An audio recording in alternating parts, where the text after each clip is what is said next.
जो मैं देख रहा हूँ I can not explain.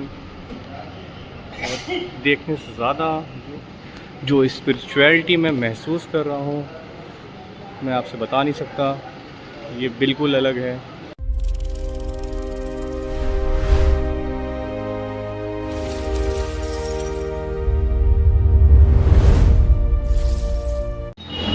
Hey guys, कैसे हैं आप सब?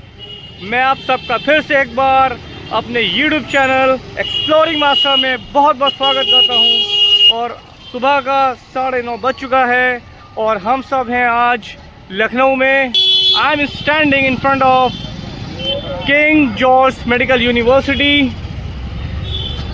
और यहाँ आने का कुछ रीज़न है। एक्चुअली मैं अपने भाई के साथ लखनऊ के ऊपर डिस्कशन कर रहा था। तो डिस्कशन करते करते हम लोग यहाँ के जो एरियाज़ हैं, शाहीन बाग, डॉलीगंज और अमीनाबाद, इन सब एरिया का डिस्कशन हो रहा था। तो उसने मुझे कुछ ऐसी पर्सनालिटी के बारे में बताया जिनको सुनकर मैं खुद शॉक हो गया। Actually we were discussing about Aminabad, कि अमीनाबाद कितना बेहतरीन तरह से ग्रो हो गया है और क्या क्या वहाँ पे डेवलपमेंट हो चुके हैं। तो उसने मुझे एक इन्फॉर्मेशन ये दी कि अमीनाबाद का जो नाम है अमीनाबाद कैसे पड़ा। तो आज मैं आपको लेके जा रहा हूँ उन्हीं पर्सनालिटी के पास जिनकी वजह से आज हम अमीनाबाद को अमीनाबाद कहते हैं। कुछ ही कदम दूर रह गए, मैं जल्दी रिवील करने वाला हूँ। तो ये जर्नी हमारी आज की जो हमारा एक्सप्लोरेशन है वो अमीनाबाद के ऊपर है। और बेसिकली अमीनाबाद के नाम से कैसे जाना जाता है। और इस व्लॉग से डेफिनेटली बहुत से ऐसे लोग हैं जिनको राहत मिलेगी, जिनको सुकून मिलेगा, चैन मिलेगा। ज़िंदगी में बहुत से अप डाउन्स आते रहते हैं और हर एक अप डाउन्स का सामना हमें इस ज़िंदगी में रह के अगर हम ज़िंदा हैं तो करना पड़ेगा। तो डेफिनेटली ये व्लॉग उनके लिए बहुत असरदार होने वाला है। तो अब हम बहुत करीब हैं उन पर्सनालिटी के जिनकी वजह से अमीनाबाद आज अमीनाबाद के नाम से फेमस है। और हम उनके दर के सामने आ चुके हैं। वो कोई और नहीं है बल्कि मशहूर सूफ़ी सेंट हज़रत मखदूम शाह मीना शाह रहमतुल्लाह अलैह हैं। ये उनका दरवाज़ा है, उनके दर का दरवाज़ा है, जहाँ से कोई भी शख्स अपने दिल की मुराद लेकर आता है और ख़ाली नहीं जाता है। इस बात से ही इसका अंदाज़ा लगा सकते हैं कि सदियां बीत गई हैं। ये 1397 में पैदा हुए थे और 1479 में आप इस दुनिया से रुखसत हो गए थे। ये उन्हीं की दरगाह है और उन्हीं की मेमोरी यहाँ पे सब सजाए हुए हैं। ये पूरा कंपाउंड आपको यहाँ पे मिलेगा। सूफ़ीज़ का ये काम होता है कि वो जहाँ जाते हैं हर मज़हब के लोगों से मोहब्बत करते हैं। हर मज़हब के लोग उन पर भीड़ लगा कर आते हैं, अपनी दुख अपनी परेशानियाँ सुनाते हैं और वो सूफ़ी उनकी वो परेशानी दूर कर देते हैं जिनके बारे में लोग सोच भी नहीं सकते। खैर, इनके ऐसे बहुत से मिरेकल्स हैं। उनमें से एक मिरेकल ये है कि ये जो आप खानका देख रहे हैं, जब आप हयात थे, मतलब ज़िंदा थे सबके सामने, तो इनके स्टूडेंट्स यहाँ पे इनके पास आते थे और यहाँ पे खजूर का पेड़ हुआ करता था। उस खजूर के पेड़ के पास में इनका एक कह सकते हैं आप एक क्लासरूम लगती थी। उस क्लासरूम को खानका एक्चुअली कहा जाता है। उस खानका में हर तरह के लोग आते थे और उस खानका में आप अपने मुरीदों की, अपने चाहने वालों की दुख परेशानी को सुनते, उसको दूर करते थे। एक दिन आप नहीं थे और भारी तूफ़ान आया तो वो खानका की जो छत थी वो लकड़ी वगैरह की बनी हुई थी, वो गिर गई। तो जितने लोग नीचे बैठे थे उसमें बहुत से लोग मर गए। तो जब आप आए तो आपने देखा कि लोग उसी के नीचे दबे पड़े हैं और कई लोग जो हैं मर गए हैं। तो फिर आपने अपने मुरीदों से बोला कि आप इनको उस खजूर के पेड़ के नीचे एक गड्ढा खोदें, उस गड्ढे में पानी भरें और उस पानी में इन सब की डेड बॉडी को डाल दें। जैसे ही डेड बॉडी को सब ने डाला तो आपने दुआ करी और उस दुआ के बाद ये हुआ कि सब के सब फिर से ज़िंदा निकल आए। तो ये इनका एक बहुत मशहूर करामात है, बहुत मशहूर मिरेकल है। तो चलिए अब हम अंदर से एक बार ज़ियारत करते हैं।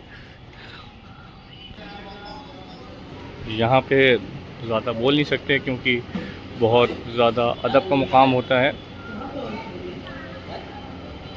यहाँ पे अंदर से जो खूबसूरती है जो मैं देख रहा हूँ, आई कैन नॉट एक्सप्लेन।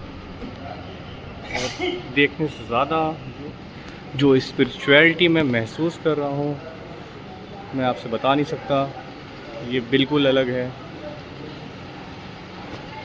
ऐसा लग रहा है कि जो दिमाग में थकावट थी, जो उलझने थी, वो बहुत दूर हो गई हैं और मैं बहुत ज़्यादा पीस महसूस कर रहा हूँ।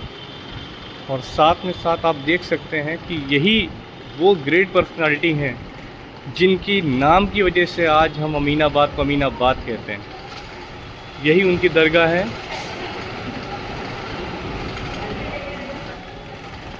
और मैं अंदर जाना इसलिए बेहतर नहीं समझ रहा हूँ क्योंकि यहाँ पे बहुत से ऐसे लोग हैं जिनकी वजह से हम ज़्यादा तेज़ में बात नहीं कर सकते, बोल नहीं सकते।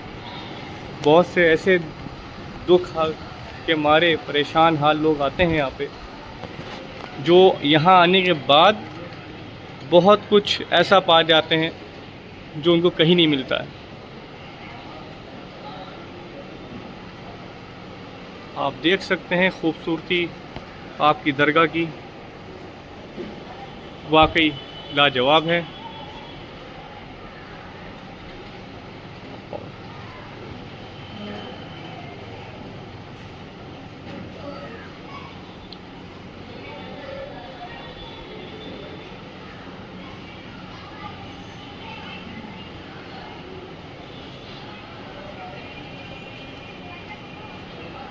इनके बहुत से वाक़यात में से कुछ ऐसे इंसिडेंट भी मौजूद हैं कि जिसमें लोग बेइंतहा बीमार थे, शदीद बीमार थे, और किसी को आपने रोटी दी तो वो सेहत पा गए, अच्छे हो गए।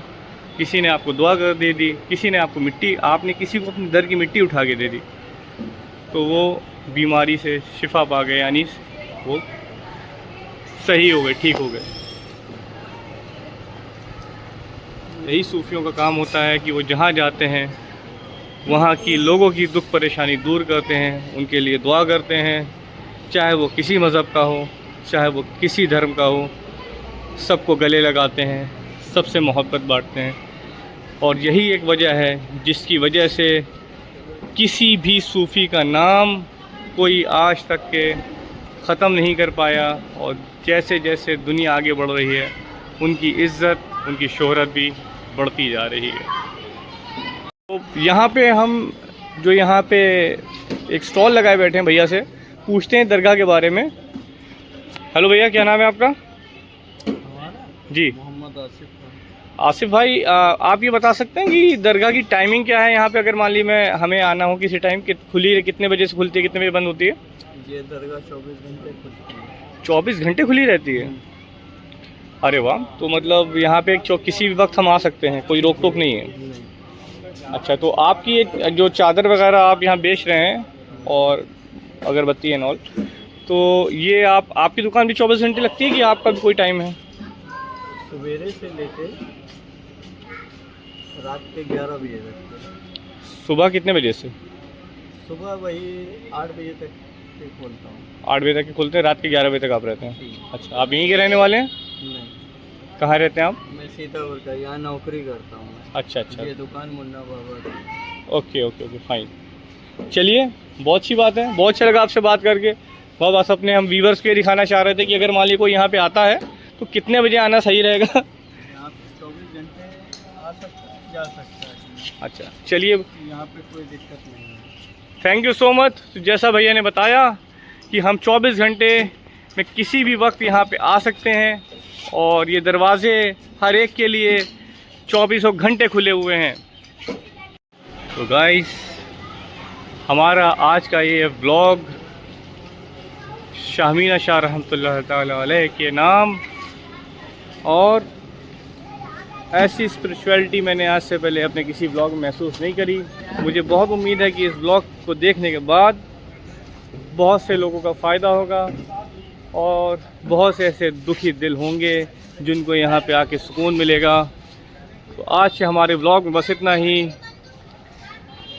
अगर आपको वाकई हमारा व्लॉग अच्छा लगा तो प्लीज़ हमारे इस वीडियो को लाइक करें, कमेंट करें, शेयर करें और चैनल को सब्सक्राइब करें। और अगर आप कोई टॉपिक मुझे देना चाहते हैं कि मैं उस टॉपिक पे व्लॉग बनाऊं तो प्लीज़ मुझे कमेंट करके बताएं, तो मैं उस टॉपिक पे व्लॉग बनाने का प्लान करता हूं। थैंक यू सो मच जुड़े रहने के लिए। मिलते हैं आपसे अपने अगले व्लॉग में, तब तक के लिए गुड बाय।